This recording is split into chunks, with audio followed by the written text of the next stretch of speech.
All right, everybody. Welcome back to episode 46 of our Facts Over Feelings podcast. Ryan, you look good. How are we doing today? And Fantastic. this is actually gonna be a pretty hefty podcast. We have a lot to talk about. We have a lot of NBA to talk about, and we're gonna be doing a little brief, I shouldn't say brief, but we're gonna be doing an NFL draft preview Sure. because the NFL draft will be from this Thursday through Saturday. Mm. So, Ryan, let's get right into it. And let me ask you real quick, who, in your opinion, as of if the MVP race ended today, who would you vote for? I think, Trevor, that my vote has changed in the last month. If you asked me a month ago, month and a half ago, I would have said Nikola Jokic. All right, that's who I would have said. Hmm. I would have said Jokic I is mean, the I'm pretty sure MVP. I said Embiid, and my You vote's did. changed as well. You So, did, yeah. And now, Trevor, I think my vote has moved to Steph Curry. It has. And, we'll get to if you agree with me or not. But this guy, Trevor, has been absolutely sensational, right, in the last month and a half. I mean, seriously unbelievable. And, me personally, and I bet a lot of people, just forgot how great he truly was because he missed all of last year. He played 5 games last year, right? He broke his hand, missed the whole season. And we didn't see him for an entire year. So, I think a lot of people forgot how special Steph Curry truly is. And he's showing us this year, Trevor. He's averaging over 31 mhm. points a game. And I think in his last month, Trevor, he's averaging close to 35, 36, 37, somewhere in that Mhm. range. It's unbelievable. He's shooting 43% from three on the season. And most importantly, Trevor, he's leading this Warriors team to a playoff spot. I mean, it's looking like he's going to get at least the 10 seed. They're 4 games up on New Orleans for the 10 spot. So it's looking like they'll have the 10 seed in the West. Mhm. And they could get as far up as the 7 seed. And Eight. They can get to eight. can they really only get? I mean, they're a half game back. They can't get seven. I'm they're a game and a half back of Portland at 7. So, Oh, you mean sorry. You mean my bad. I'm misreading you. oh, You're saying if they, I was saying if they finished at 10, they could get as high as eight, but you're saying in the regular Oh, season, they yeah, could no, get, I'm sorry. I was just my saying they bad. still have a chance to get as high as the 7 seed, yeah, going into the playoffs. Hmm. Because Hmm. Portland's sliding, they've lost 5 in a row, but that's besides the point. The fact of the Hmm. matter is, the Warriors were the worst team record-wise, I believe, last year in the NBA, and now they're an above 500 team. So they're 7-3 in their last 10, and Curry's just refusing to let them miss the playoffs. It's kind of unbelievable. So I think just the Terry's been on the last month. Basically him himself, Trevor, because right, Klay Thompson's out. James Wiseman's out for the season. Kelly Oubre Hmm. has been out for a while. He's had a down year. Draymond Green doesn't score. He just passes the basketball. Steph Curry's the Hmm. only scorer on the team. I mean, Andrew Wiggins, sure, but he's inefficient, and he's not the best player in the world. He's no Hmm. world beater. So Steph Curry is just single-handedly powering this team to a playoff appearance. So, I got to give credit where credit's due. Obviously, I've had my issues with the Warriors in the past as I'm a Cavs fan, but you know, he's great. He's great, and I think he deserves the MVP vote as long as the Warriors hold on to that 10 spot. I agree with you. My vote has changed. I like Joel Embiid. I still think Joel Embiid and Jokic, as you said, are in the Mm. conversation, but you have to give it to Steph Curry. And if they do finish in 10th, even if they finish in 10th place, right? I still think you give it to Steph Curry. The numbers he's putting up are just absolutely unreal. Yeah. He's averaging in his last 10 games 38 points a game, which is just absolutely ridiculous. He made the most threes in a single month in NBA history. I believe he made 83 threes. Well, I guess the month of April hasn't even ended yet, but he's Wow. so far made 83 threes in the month of April, which is just ridiculous. He's had multiple games of 10 plus threes this season. I think he's had like 6 or 7 alone in this season of 10 plus threes. Wow. And he is, we talk about guys who you just can't guard in the NBA. I mean, there's guys like Kevin Durant, you just can't guard him. LeBron James, you just can't guard him. Steph Curry, you can't guard, Sure. right? He's an incredible 3 point shooter, but he's also a great finisher around the rim. And he's a great playmaker. And he has a nice mid range shot as well. Mm. And he's easily the greatest shooter of all time. It's not even a discussion anymore, in my opinion. And yeah, you're right, Ryan. You hit all the right points. He's been carrying this Warriors team single handedly in terms of Mm. offensive production. This Warriors team is bad. This is a Yeah. bad team outside of Steph Curry. And Wiseman's been okay this year, but he's obviously going to be hurt for the rest of the year. Mm. So this Warriors team is not deep. They're not very good at the top other than Steph Curry. And I think it's amazing that they're even one game above 500 right now. So for me, the MVP vote can definitely change, but for right now, I would give it to Steph Curry as well. Yeah, 100%. And before we move on from this, Trevor, I just want to say, I mean, by no means are we saying Curry's running away with this award necessarily, but Jokic and Embiid are right there, right? I They've been mean, playing great too. They yeah, have. and both of those guys also could deserve it and could win the award. But I think Mhm. we just wanted to highlight Steph Curry and just how elite he's been over the last month and month and a half, especially. Mhm. So Trevor, with that, I think right we can move on to a more general NBA discussion and just talk about a couple teams from these last couple weeks that we wanted to highlight. And Trevor, for me, I wanted to circle back to Jokic's team, the Denver Nuggets, because we talked about right when Jamal Murray got hurt, Trevor. We talked about, we said, this obviously hurts them, right? And you even said, and a lot of people are saying that like they can't come back from it, and that's probably true. But what I said is, I said Michael Porter Jr.'s got to step up, and if he can, this team can make a run pretty deep into the playoffs. I still think that they can. And I think that's Mhm. reflected in their recent play, Trevor. I mean, they're still moving up in the Western Conference standings. They're They've playing good. separated themselves from the 5 spot. It seems like they will have the lock in that top 4 seed. They're 4 games up on the Lakers for the 4 seed. And I mean, they've won 7 of their last 10, right? And they're still winning games with Jamal Murray out, with him tearing his ACL. And what is the common denominator? Michael Porter Jr. He's Yeah. been playing fantastically over the last 10 games, Trevor. I know specifically in the last week, he's averaging 26 points a game. All right. And he's averaging 37 minutes a game, which is important to note because that's 6 more minutes than he was averaging he's been averaging on the season. So he's averaging 6 more minutes a game with Jamal Murray hurt.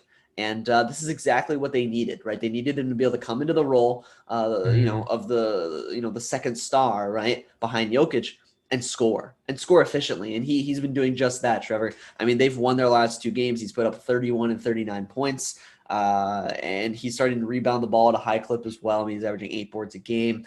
And he's shooting the three at a really, really near elite level, Trevor. I believe he's shooting above 40%. Yeah, he is shooting 44% from 3 on, I think, 5 or 6 attempts a game. So, I mean, he's taking high volume amounts of threes and making them at a high clip. So if he can continue to play like this, Trevor, I really think this team can win at least 1, maybe 2 playoff series in the Western Conference. I like this team with Porter Jr. playing at the level he is right now. And I just wanted to point this out because they're doing what I said they needed to do. So we'll see if they can keep it up. But, I think they're a team to watch out for come playoff time with the way Porter Jr. is playing. I agree with you. You're totally right. Michael Porter has absolutely elevated his play. He's been fantastic. He's averaging 24 over his last 10 games. Yep. And he is going to be the X factor for their playoff run. I totally agree with you. You know what you're going to get from Jokic. Mm. Aaron Gordon's good, but Aaron Gordon is not a number 2 on a championship team. And I don't even think Michael Porter Jr. is, but the way he's playing right now, Yeah. Denver is going to be in it with anybody. And I mean, it's tough though. Here's my only thing with Denver, right? Mm. One, it's still the regular season, and two, Sure. I look at the standings and I don't love how the standings are shaping out right now for Sure. Denver. I just don't. Sure. I think this is going to be an issue for them because I don't think they'll get. They could get to 3. If they did That's that, very possible. yeah. I mean, okay, they're not as far behind as I actually thought they were. They're only 2 games back of 3 and 3 games back of 2. Mm-hmm. I worry about them being in 4th because I do think the Lakers are going to hold 5th place. Mm. And that first round matchup with the Lakers is that's tough, Yeah. especially when LeBron comes back, AD's getting back into the swing of things. That could be a really tough first round matchup. So I think for right now, Denver needs to keep winning, or else I do think they could be a potential first round exit. And it's Mm. kind of unfortunate because Denver is too good of a team to be a first round exit, right? I think with Jamal Murray, they're a title contender, but even without Jamal Murray, they're a team that can win a series or 2 in the playoffs in Mm. the Western Conference, which is obviously the tougher conference. Yeah. But I don't know. The standings could come back to bite them. And I don't know if Porter's going to continue this level of play. He's done it 2 nights in a row against the Rockets and the Grizzlies. We'll see what he does, for the rest of the regular season. But I do think it's a really good sign that he's elevating his play because if Denver wants to contend for a championship next year when they Yeah. get Murray back, they're going to need Porter to play like this and be, have that solid big 3. But for right Yeah. now, it's great to see how he's playing. And you're right, Ryan. I think if he keeps it up, they still have a legitimate shot to make a run. Yeah, no, 100%. I think that if you're right, you're right. If they play LA in the first round, they're not making it out of that, especially without Jamal Murray. But if they don't play LA in the first round, Trevor, I think if they were to play, say, the Mavericks I'm sure or they would love that. yeah, oh, you're right, or say, yeah, I mean, it looks like they'll probably play the Mavericks, maybe the Mm-hmm. Blazers if they were to go to 3, if they or if Mavericks were to pass the Lakers for the 5. Mm-hmm. So it looks like it would be the Mavericks at this point, which would obviously be preferred to playing the Lakers in the first round. So, we'll see how it plays out. But I mean, if they keep winning games, who knows? I think they could definitely slide into that 3 spot over LA. If LA continues to slip a little bit, coming off a loss, in their last Mm-hmm. game. So, I mean, we'll see. I just wanted to point out because I think that they're doing what they needed to do when Jamal Murray went down. They didn't slip. They didn't start losing a string of games to teams they shouldn't. Right? No, they stepped Mm-hmm. up. They remained calm, and they're back to their winning ways. So I mean, they barely missed a beat. Even if I don't even know if they missed a beat at all. So I felt we should point them out and talk about that because I thought that was Mm-hmm. a great job by them. Mm-hmm. Well, I agree with you there, and I'm gonna switch conferences and move on to the Eastern Conference. Mm. And I wanted to talk about another hot team, the Washington Wizards, Yep. who were on an 8-game win streak, but they lost tonight in an overtime thriller against the San Antonio Spurs. And I just want to talk about Washington because I do think they could be a problematic first round matchup for a Mm. team like Philadelphia, for example. Washington, here's the thing about Washington, and this is why it was a little, baffling early on in the season when they were so poor.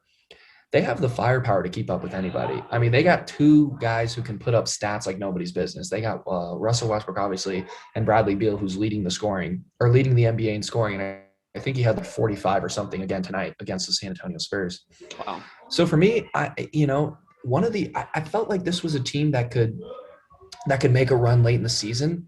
They got healthier, and they have 2 guys who can put up superstar caliber numbers.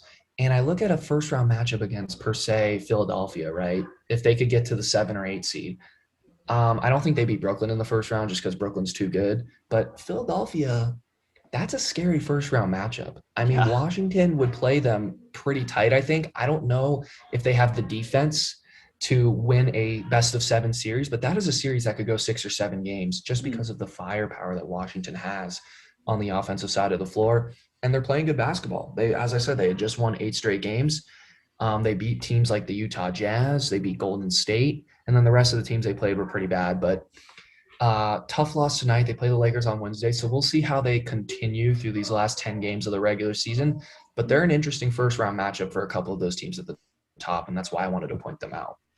Yeah, Trevor, I think it's good you point out the Wizards because this is another hot team, right? We highlighted the Knicks on the last podcast. Mm-hmm. We're talking about the Nuggets a little bit, but the Wizards are a good team to point out because they're just coming off right, Trevor, it was an 8-game win streak, I believe. Mm-hmm. And so they're winning a lot of games finally because when we last talked about them, they were struggling and they were struggling the whole season. They were at the bottom of the barrel of the East, and we were wondering, like, how are you doing that with Westbrook and Beal as your backcourt, right? These guys are supposed to both be superstars. You're expected to make the playoffs. I don't care how bad the rest of the team is. You're superstars, 2 superstars on the same team. You're making the playoffs, or you're a failure as a franchise, as a team that year. And they've responded, right? They won 8 in a row, but they did lose tonight. But they are in that 10 spot. And Trevor, I don't know, man. I continue to doubt Russell Westbrook just because Mm-hmm. I can't stop looking away from his inefficiency from the floor, shooting wise. It just hurts to look at.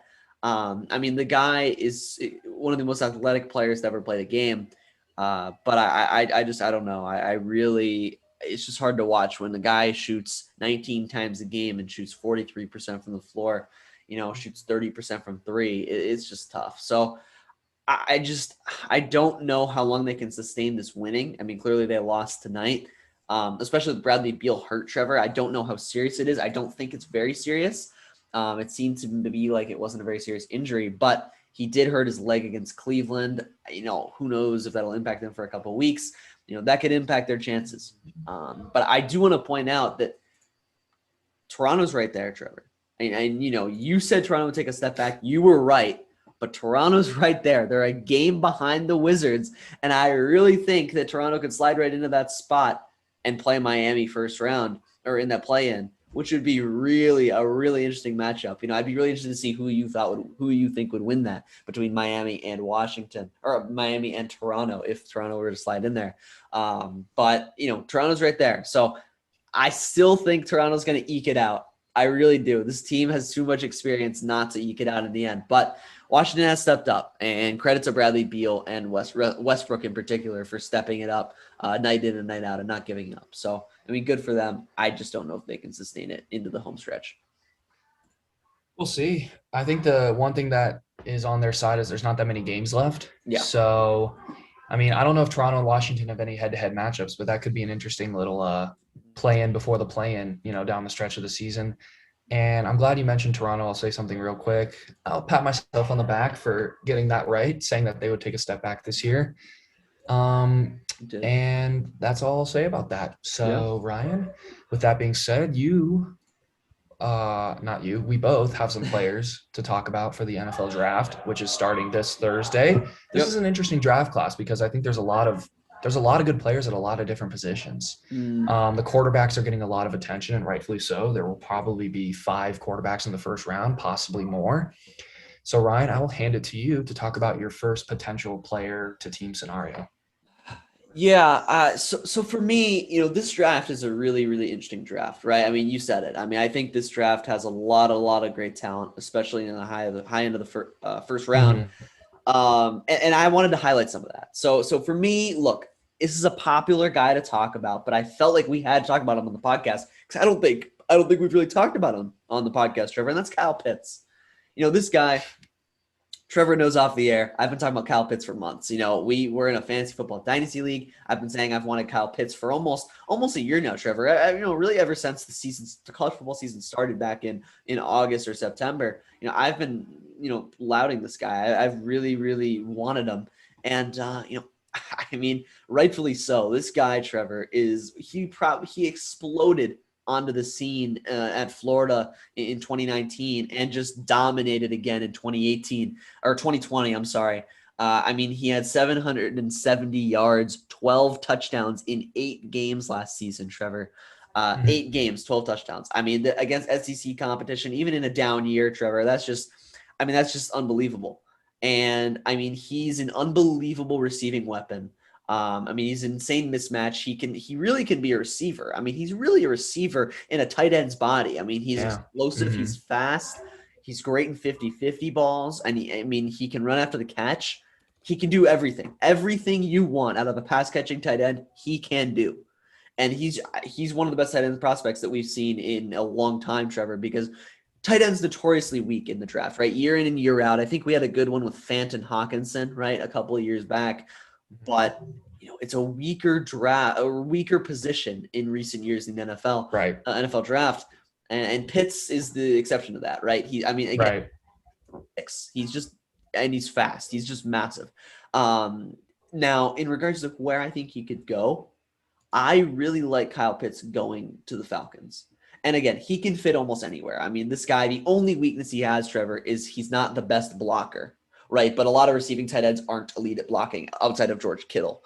So, that's his biggest weakness, his only real weakness. But going to Atlanta, I think would be a perfect fit. Imagine him with Julio Jones, Calvin Ridley, and Matt Ryan. I get Matt Ryan's up there in age. I get Julio Jones is up there in age, and he's getting a little more injury prone as the years go by. Mm-hmm. But him with Julio and Calvin Ridley, to take some of the load off of Julio, and take another, set of eyes and put them onto him. He's going to fit right in on that offense. And I think that Matt Ryan would love to have him at the end of his career. I think that he would be an instant top 5 tight end in the league. And I just really, really like the guy, but I really like the fit in Atlanta because I think he fits well because they have other surrounding weapons and a good quarterback, which a lot of these teams, Trevor, high up in the first round that he could go to don't really, right? Like if he went to Carolina or if he went to, the Giants or something, right? He could really go to a team that doesn't have a good quarterback, but I think Atlanta is a really good spot for him, surrounded by talent, right? Really good QB, or at least was a really good QB in Matt Ryan. And the sky's the limit for Kyle Pitts. I love the guy. I think he's going to be a major hit. I just wanted to point him out. I think you covered Kyle Pitts really, really well. Wow, Yeah. that was a thorough analysis. I'll just add in a couple little details here and then move on to one of my players. Sure. I think Kyle Pitts is the best prospect in the draft in terms of just like overall, athleticism and NFL readiness and size. I don't know. He has it all. It seems like 6'6", 240 pounds. He runs a 4.4 40-yard dash. He's big, he's fast, he's athletic, he's got great hands. And Ryan hit the nail on the head. He's a special prospect. I do like the Atlanta fit as well. Atlanta hasn't been good the last couple of years, but I don't think that's on Matt Ryan. I think Matt Ryan has been pretty decent. Yeah. They haven't had, a defense, and they've also struggled with some injuries. Julio Jones getting up there in age, a little bit more injury prone. But I agree with you, Ryan. I think Atlanta's offense next year is scary with a guy like Kyle Pitts. And I'm not saying Atlanta's a playoff team because I do play in a tough division, but Atlanta would be a tough team week in and week out to beat. And just going back to Kyle Pitts himself, Kyle Pitts is a special prospect, and I think he would fit well anywhere. I think he's just got everything. I mean, you mentioned he's not a great blocker, but blocking can be improved upon. But he kind of reminds me of, if I'm doing a player comparison, he most closely resembles Darren Waller, and we're seeing what Darren Waller's been doing these last couple of years on the Las Vegas Raiders. Yeah. I think that's a pretty solid comparison to Kyle Pitts, but I think Kyle Pitts is even more athletic than Darren Waller. So we'll see what happens. But you're totally right, Ryan. Kyle Pitts is a special prospect. Yep. I want to move on and talk about one of my players. I'm going to talk about Davis Mills. Well, and you're probably wondering to yourself, who is Davis Mills? Davis Mills was actually the number 1 rated quarterback out of high school in 2017. He redshirted at Stanford his first year. And then finally in 2019, he took over the starting job in the last, I believe, couple games of the season for KJ Costello. And I just want to mention this guy because there's always one sleeper quarterback that people aren't really talking about. And I wouldn't be surprised if this guy moved up into a late first-round position. We've talked about some guys that could be taken a little bit later on as quarterbacks, guys like Kellen Mond, Trey Lance to a lesser extent. He'll probably go closer to mid-tier. I don't know where Trey Lance is going to go, but he won't go to the end of the first round. No. But Davis Mills, for me, is an interesting prospect. He's got good size. I think he's an NFL-style quarterback, more of a pocket passer. And I don't know. For me, he's just interesting. He hasn't gotten really an opportunity yet to prove himself. He didn't play that much in college, which is a concern. But I wanted to throw him in there because I do think he could be a sleeper pick that people aren't talking about, and a guy that, goes late in the first round and could be a backup for a couple years, might never turn into anything. But I wanted to throw him in there and see, because every so often there's just a couple quarterbacks that we completely forget about that come on the scene and kind of surprise us. And I don't know. And okay. Stanford has a decent track record with quarterbacks, guys like Andrew Luck. So I don't know. I wanted to talk about Davis Mills and throw in a little bit of a surprise pick. I don't know if what you have any thoughts on this, Ryan, but. Yeah, look, I'm going to be honest. I don't have much on this. I mean, look, I barely even knew who Davis Mills was, much less knew a lot about his game. I mean, I will say, Trevor, the guy, to me, look, it's great that you brought up a player that no one knows, at least not a lot of people know. But I just don't know how good this guy's going to be. All right. He's not the most athletic guy in the world. I think he can be a good game manager. Look, like he's just okay. He's not very athletic. He's decently athletic. He can move around a little bit in the pocket, but he doesn't have the best athleticism, so he struggles on more play actions and RPOs and stuff like that. And he's an accurate passer, but I just don't know how consistent he can be down the field. But I think he could be a good backup. I guess you're right for a team for a few years, right? Taken somewhere in the second or third round, back up for a few seasons, maybe go to a team like the Saints, a team like I don't know, the Steelers, mentor behind, an older quarterback, sit for a few years like Jordan Love is with Aaron Rodgers, right? Learn the Mhm. system, learn the NFL. So I think if he does that, maybe he can become decent a few years down the road. But, I don't have much to say about this guy, I'm going to be honest. But, we'll see where he goes. Keep an eye on him.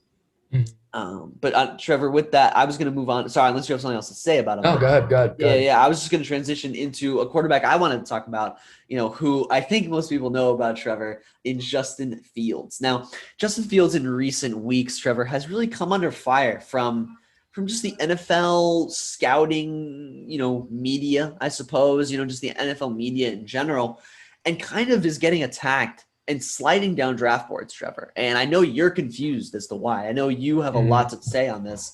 But for me, Trevor, Justin Fields, I think, has some of the best potential in this draft out of all the quarterbacks. I think I after Trevor agree. Lawrence, he probably has the highest ceiling, although I really, really like Zach Wilson. So he might be tied in terms of ceiling with Zach Wilson.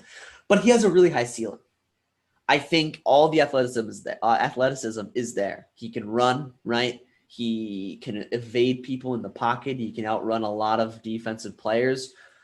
But I think that he has one of the lowest floors out of these top 5 quarterbacks. Him and Trey Lance, in my opinion, have the lowest floors. Because I think that Fields, it scares me, Trevor. It scares me. His inability to we've talked about this before, his inability to move from the first read to the second to the third consistently in succession in a play. And if he's having trouble with that in college, I don't know how he's going to do in the NFL without being overwhelmed. So that worries me. It also worries me that he's not the most accurate quarterback, that, he would go just almost full games, Trevor, almost full games of just missing his receivers. I think the Northwestern game stood out to me the most. He just really, really struggled in that game. And so I'm worried about that. Mhm. But the athleticism's all there. And I think because of this, I think the best fit for him would be go to Bill Belichick and the New England Patriots. I think that's what's going to happen on draft night come Thursday night. I think Justin Fields is going to fall to 10 or 11 or even 12. And I think the Patriots, once he falls there, are going to pounce. They're going to trade up. I wouldn't be surprised if they traded up with someone like the Giants at 11 or the Eagles at 12 and took Mhm. Justin Fields. I really think that's a possibility, Trevor. I really think that that's something people should look out for because him under Bill Belichick, mentoring underneath Cam for maybe half a season, learning the system, coming in maybe midway through the year, I think would be really, really, really good spot for him. They finally have some weapons, albeit overpaid weapons. They have some weapons in New England. I think that he could be a good fit there, and I think that's his best chance to succeed, in my opinion. Yeah, I think Justin Fields is being critiqued way too harshly. I think he's being held to a bit of a higher standard than guys like Mac Jones, who I'm personally not very high on, and Trey Lance, who played 12 or 17 games at North Dakota State and played against, nobodies. Yeah, sure. Justin Fields is, in my opinion, he's a modern NFL quarterback. I love his his tangibles. I love his size. And Yep. I like that he's a mobile quarterback. I like that he can move. And I think in today's NFL, you need to be able to move. And for me, I get some of the critiques with his inability to go through his progressions in an efficient manner. Uh, He also doesn't have the best feel for pressure, especially edge pressure when he's in the pocket. But for me, I think the potential's there, and I love his toughness. I think that's the biggest thing with Justin Fields is he's battle tested. We saw it in the Clemson game, right? He mm, took multiple hits against Skalski and a couple other guys, yeah. and he came back and delivered some terrific deep balls and just overall dominated the game. Sure. And I watched his pro day, and I thought some of those throws he made on the run, some of those deep balls he was throwing, I just think he has a great arm talent as well. Mm, And you're right, Ryan. All the potential in the world is there. yep. And my point is I just think he's being a little bit harshly judged. And I look at guys like Mac Jones, and I'm like, he's played with NFL talent all around him his entire college career. And basically, I don't know. I'm not high on Mac Jones. That's a different argument. But for me, Fields is being misjudged by some of these scouts. And I just think if he goes to the right system, I think San Francisco should take him. Huh. It sounds like they're not going to, but I think this guy could work really well with Kyle Shanahan. Kyle Shanahan could probably work well with any quarterback for that matter. But I think going to a team like San Francisco, I do like your New England theory, though. Going to Josh McDaniels and Bill Belichick would be a good fit for Fields. But I still think this guy has too much potential, too much arm talent, and too much toughness to be, dropping down draft boards like people say he is. So for me, I don't get the I get the criticisms, but I don't get why he's dropping down draft boards so harshly. That's very fair. And that's a popular criticism of the criticisms, right? Is some people are like, why is he getting unfairly judged, seemingly getting criticized more than the other quarterbacks, which is really justified. I think a lot of it has to do with, it kind of is a snowball, right? And it just kind of snowballs and it turns into a bigger deal than it is. Right. Right. I totally agree. Right. Because just a few months ago, Trevor, right, we were talking about how Fields could be a top 3 pick, weren't we? We were talking about I still think he can be. he I might be still the think he number should 2 be. pick. Yeah. So, I mean, it's crazy Right. how quickly it changes, right? Seemingly being maybe the 4th, maybe even the 5th quarterback off the board. So, Right. it'll be crazy where he falls, but he could definitely be a steal. And I think if the Patriots take him, watch out, because I think that that's a really good spot for him with the best coach to ever coach in the NFL, Bill Belichick. Mm-hmm. Mm-hmm. But Trevor, moving on to your second player, this is another guy, Trevor, who I don't know how you find these guys, man. He's probably a day 3 prospect. Go ahead and take it away. This guy is a day 3 prospect, but I think he can have an instant impact if gone to the right team. Wow. And I'm going to go with a Marlon Williams. And why I like this guy so much is because of the position he plays, slot receiver, but the size he has as a slot receiver. He's 6 foot, 222 pounds. I actually don't know his exact 40-yard dash. I'm going to look that up right now. Okay. But what I love about this guy is the stats he put up in 8 games. All right. This was an 8-game season for University of Central Florida this year. He put up 71 catches for over 1,000 yards and 10 touchdowns. So you do the math, he's averaging basically 9 balls for 150 yards and a touchdown a game. That's ridiculous if you ask me. And his 40-yard dash, hold on, I'm pretty sure something sub 4.4, but I don't know. I think I wanted to throw in a couple guys who aren't talked about as much. And I think this guy could be a day 3 steal, right? And I think receivers are one of those positions where, well, I lied about his 40-yard dash. Not as fast as I thought. It's a 4.49, but so that's a little bit on the slower end. But with his size, and I think him falling to day 3, I think if he got picked by the right team, I don't really know who needs a slot receiver that badly. I just think this guy is going to be one of those people where he's going to be one of those rookies where I think he could have an instant impact out of nowhere. And I could be completely wrong about this. I'm kind of going bold with these 2 guys I'm talking about. I just think every year we see a couple guys in the 4th, 5th rounds, they have a surprise impact. And I think this guy could be one of those guys. Absolutely dominated in college at UCF. And I think he has the right intangibles. And I think with his size playing in the slot receiver, he could be an interesting mismatch for an offense to utilize. But Ryan, go ahead. Yeah. Do your best, because I know I've picked a couple wild cards here. I mean, I don't have much to add in regards to the player himself, other than he's a possession receiver, a slot guy, right? Who he's reliable, right? He's he put up numbers like you said. He's just really good at what he does, right? He's not the fastest guy in the world. He doesn't really have a deep burst, a second gear, but he gets in the right spot, right? He runs the right route, crisp routes, and he catches the football. So I think there are 2 spots that stand out to me, Trevor. And that's, again, the New England Patriots, because guess who just retired, Trevor? Julian Edelman just retired. Correct. And they don't really they don't have a pure slot receiver. Tampa Bay. And the Patriots don't have a pure slot receiver, right? I mean, you have Aguilar, who's an outside guy. You have Kendrick Bourne, who's also an outside guy. And you have a bunch of scrubs, Jacoby Myers and company, N'Keal Harry, who's, in my opinion, a bust. Point being, they have an opening at slot receiver, and this guy could fit, right? I mean, Belichick's great at finding gems in the later rounds. He has struggled recently in the first round. In recent years, picking players consistently, but he has stayed strong in the later rounds and picking some hidden gems back there. So I think Marlon Williams would be a good fit there. I also think he'd be a good fit in Green Bay, because Green Bay didn't go out and get Curtis Samuel. They didn't go out and get a slot guy. They didn't get Juju, right? They have Devontae Adams and Alan Lazard, and they don't have a guy in the slot. And what better way to save money than to draft a guy? And I think that Marlon Williams could fit there. Obviously, Aaron Rodgers, one of the best quarterbacks to ever play the game.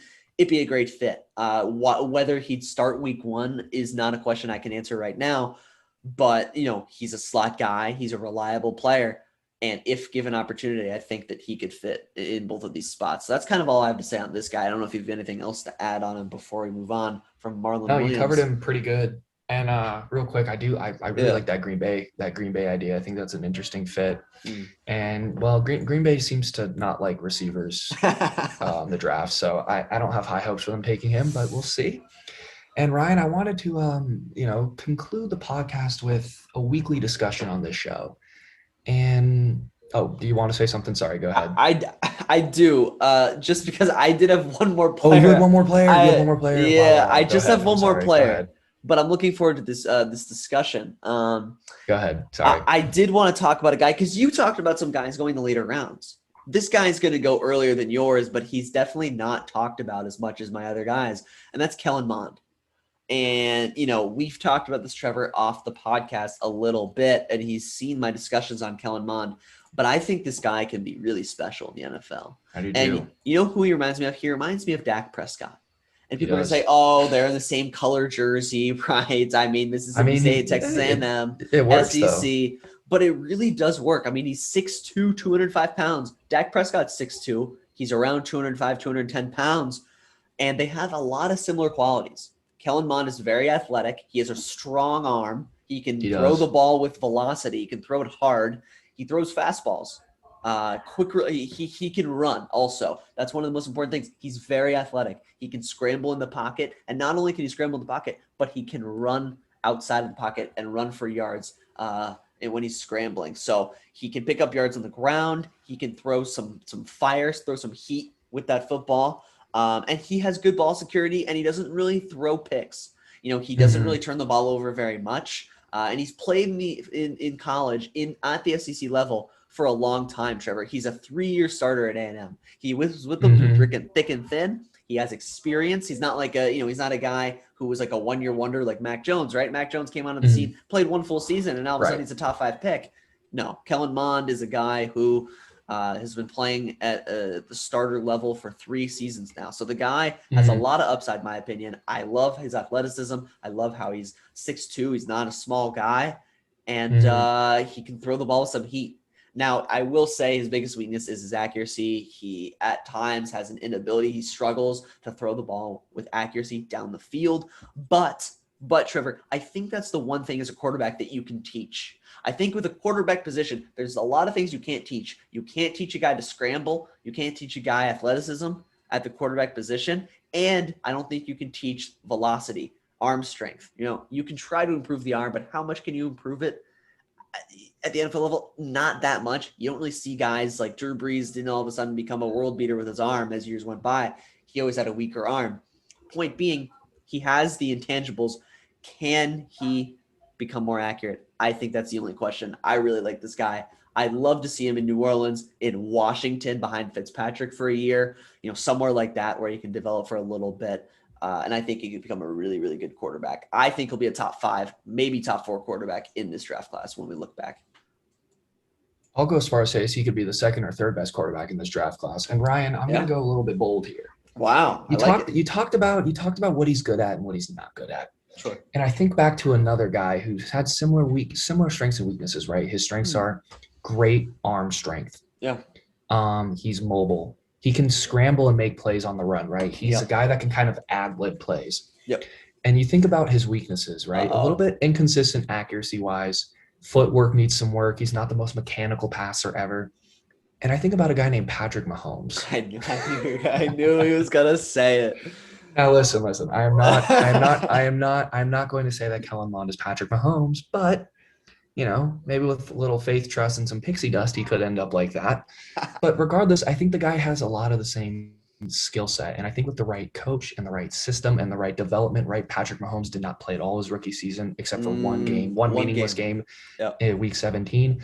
I think you give this Kellen Mond guy a year or two to develop. I think he could turn into something really, really, really promising. I'm not saying he's Patrick Mahomes, right? I'm not going to go there yet.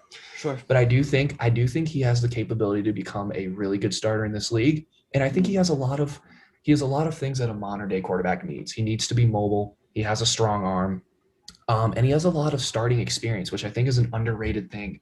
coming out of college, right? A lot of these guys, like, Patrick Mahomes, for example, started for multiple years at Texas Tech, and Kellen Mond, 3-year starter at Texas A&M against really good college competition, right? He plays Alabama every year. He plays LSU every year. He plays Georgia every other year. So he's played against some really good competition in college. He has a lot of starting games under his belt, and he has a lot of modern day NFL quarterback skills that I think, with the right molding and a little bit of luck, he could become really good. So I'm glad you mentioned him, Ryan. I'm very high on him. I think he is better than Mac Jones and Trey Lance, in my opinion, in terms of potential. But then again, I'm not very high on Lance or Mac Jones. So we'll see with Kellen Mond, but I think he's an excellent late first round sleeper pick. Yeah, and before we move on to our final thing here, I do want to say I totally agree with you, actually. I didn't want to be too bold, but I think he can definitely be better than Mac Jones. I think Mac Jones is the third best quarterback in this draft, but I think he can be better than Mac Jones at his ceiling, right? I think his ceiling is Dak Prescott. I think he could become the next Dak Prescott. I really, really do. A lot of people didn't see Dak becoming as good as he was out of Mississippi State, and he turned out to be great. I mean, he got a massive contract, and he's one of the best quarterbacks in the league. So I think that Kellen Mond has a lot of similarities with Dak. I love the Mahomes comparison. That was that was a good one. That was even bolder than me. But I really think that his ceiling is Dak Prescott, and that's a great ceiling to have. And I think he could definitely achieve it. So, 100%. I mean, that's all I have to say on that. Trevor, take it away with. I just wanted to, it's become kind of an unsung weekly thing we do on this podcast, Ryan, and we're going to switch gears to the NBA. Okay. And we're going to talk about the Phoenix Suns because that's what we do. Oh, this is unbelievable. Oh, my gosh. Coming off a strenuous 5-game road trip where we went 3-2, beat Milwaukee, Philadelphia, and the Knicks tonight. And I talked to Ryan off air, and I said, Ryan, I will concede this, and I want Ryan to respond. We can't beat Brooklyn in the finals. Now, can we get to the NBA finals? Yes. I think we're the best team in the West right now. When the Lakers get healthy, we're the second best team in the West. But for right now, I will concede that the Suns cannot beat Brooklyn in a 7-game series. And I'm okay with that. I'm okay with losing in the finals. We'll be right back next year when we get Kawhi Leonard or someone else in the offseason.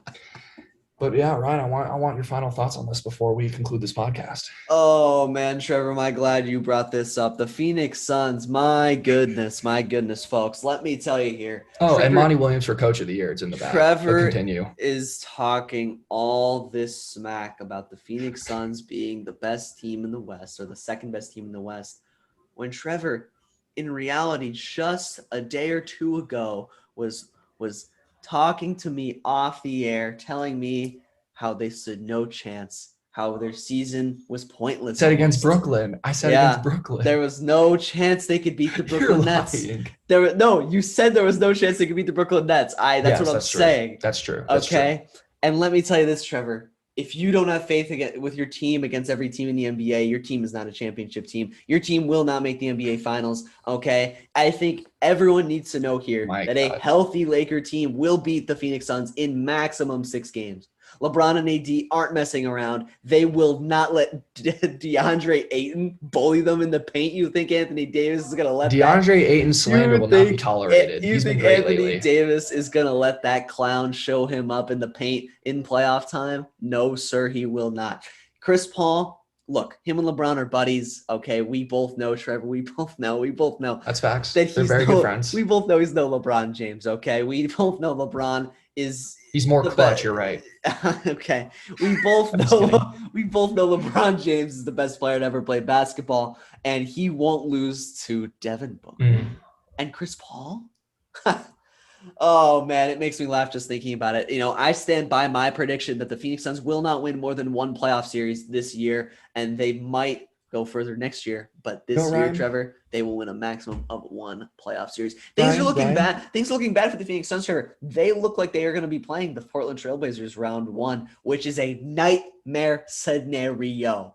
Portland can't beat anybody. Portland can't play defense. I'm not worried about them. Okay. Oh, remember when Portland was going to upset LA in the bubble? Got lost in 5 games. All right, Ryan, I want you to put your money where your mouth is. I want you to bet $20 right here. The Suns win. I'm saying the Suns win at least 2 playoff series. You're saying they won't win more than 1. Okay. You know what? $20 bet. You know You want to what? accept that right now? Look. On air? Before we end the podcast, Oh, no direct answer. I will accept this bet, $20 bet that the Phoenix Suns will win a maximum of one playoff series in the 2020-2021 season. I mean, everyone's gonna be able to see this. They know them, right? Everyone knows the Suns are a good team. You know, they're a legit regular season team, but they're the Nuggets of 2 years ago. They're the Jazz of last year. All right, they just won't be able to clutch up in the playoffs. They don't have the experience. They don't have the experience to get it done. All right, but they have been great this year. I'll give them that. Pat them on, give yourself a pat on the back, Trevor. Your team, they deserve it after the decade they've had. I couldn't imagine being miserable for so long. But Trevor, with that, we can wrap up this podcast. It was a great podcast, talking about the MVP race, some NBA, and previewing the NFL draft, which is coming up this Thursday. We will be back in about 6 to 7 days. We're going to talk about strictly the NFL draft. We're going to do some post-draft analysis, talking about, reactions to what happened in rounds 1 through 7. So we'll throw in a little Sun segment at the end again, I think, for sure. I'm sure Trevor will throw that in there, and I'll be glad to make fun of him once again. But, that about wraps this podcast up, and we hope everyone enjoyed.